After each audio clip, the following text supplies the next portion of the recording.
Hi everyone, you are about to start on a realistic fiction author study. So I'm here today to introduce you to some books and some authors that you might want to choose for this project. My first one is Fish in a Tree by Linda Mullally Hunt. In this book, Allie can't read. She is in middle school and feels like she's just stupid. She's been able to hide it for so long because she's constantly moving schools, and the teachers aren't catching on. Well, she's at another new school, and her teacher is starting to get on. And she really likes Allie, and she wants to help her, but Allie feels like she's just stupid and she can never learn this. So, together with her teacher's encouragement and some new friends, Allie's going to learn what she can do. Some other books by this author are Shouting at the Rain and One for the Murphys. My second author is Gordon Korman. You may be familiar with him because he's written a ton of books, most of which are realistic fiction. This is one of his newest called Notorious, and in it, our main character has been living with his mom and stepdad in various international countries. Well, he's gotten very sick, and so his mom sent him back to America to recuperate with his dad. His dad lives on an island between Canada and the United States, and some of the citizens are American and some of the citizens are Canadian. Well, compared to his international travel, this seems really, really boring until he meets Zeeby. Zeeby is one of the few Canadian children their age on the island, and everyone thinks she's kind of weird.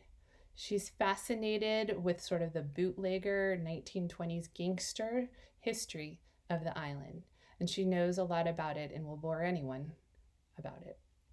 She also is convinced her dog, who everyone, Canadian or American, hated on the island. She is convinced that he was murdered. So now they have to figure out, was he? And if so, why? Gordon Korman has written, as I said, a ton of books. Super Gifted, Ungifted, The Unteachables are just a few of the other books that he has written. My third author is Donna Gephardt, and this book is In Your Shoes. We have Miles, who is a very, very anxious boy and kind of stressed out about everything all the time. The one place where he does find sort of peace and joy is his family owns a bowling alley, and his grandparents had been a part of it for a long, long time. Well, Amy has recently moved, and she ends up meeting Miles when he accidentally kicks off a shoe and it hits her in the head. And together, these two will form a friendship. Other books by her are Lillian Duncan and Death by Toilet Paper. My next author is Natasha Friend. This is her newest book, How We Roll.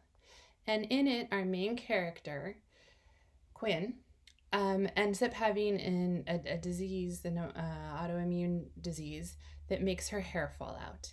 And in middle school, her friends who she thought were friends start to make fun of her and are actually very, very cruel. Well, her family, due to circumstances, ends up moving across the country, so she gets to sort of restart her life, and she restarts it with a wig on.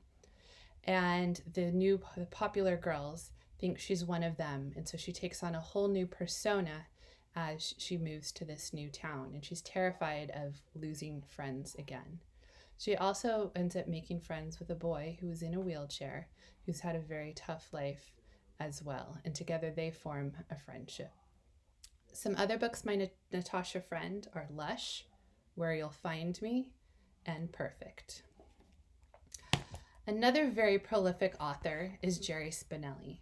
He has written Crush, Maniac Magee, Eggs, and numerous other titles. Loser is one of his better known ones. And in it, we have Zinkoff, who is a fairly typical boy, but doesn't have a lot of respect from his classmates, and he always raises his hand with the wrong answers and things like that. So it's him sort of feeling comfortable in his own skin and what's going to happen with the other kids. And finally for today, a fabulous author, Shannon M. Draper, who many of you may know as the author of Out of My Mind in particular, but also Double Dutch and Forged by Fire. This is her newest book, Blended. In it, Isabella is biracial. Her mother is white and her father is African American. And when she's younger, they end up getting divorced. And so her dad moves away, ends up moving sort of back into the area as she gets older. And she's always feeling like she doesn't know where she belongs. Is she black? Is she white? Is she with her mom? Is she with her dad? They've got different nicknames, different houses, different new spouses. And where does she fit in? Where does she blend in? So these are a few of the authors that you will have a choice to read further for this upcoming project.